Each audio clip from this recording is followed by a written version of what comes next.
So context is important, and you learned that you can add context by adding roles and constraints or extra information.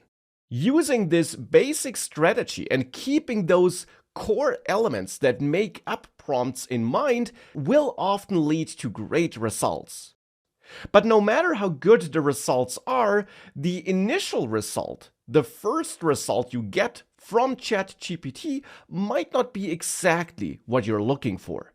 For example, here in this tweet, we might be happy with the start of the tweet, but maybe I then don't want to have this "let's embrace the trails and breathe the magic of the great outdoors" part in there.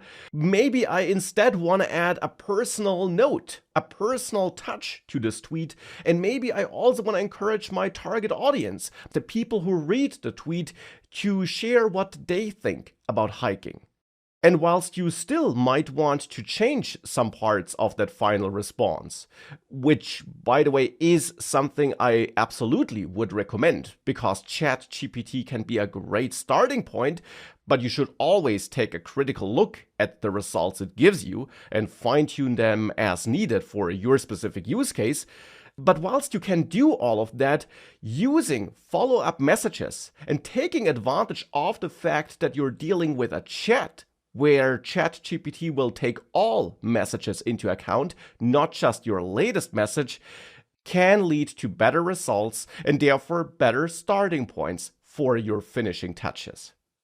And since ChatGPT takes the entire chat history into account and not just your latest message, which is really important, you don't have to put as much information into your follow-up message. Instead, this can simply be a simpler message where you don't set a role or anything like that, but where you just define the extra goal or change that should be applied by ChatGPT, and ChatGPT will automatically look at the existing history and put your new message into context to that existing history.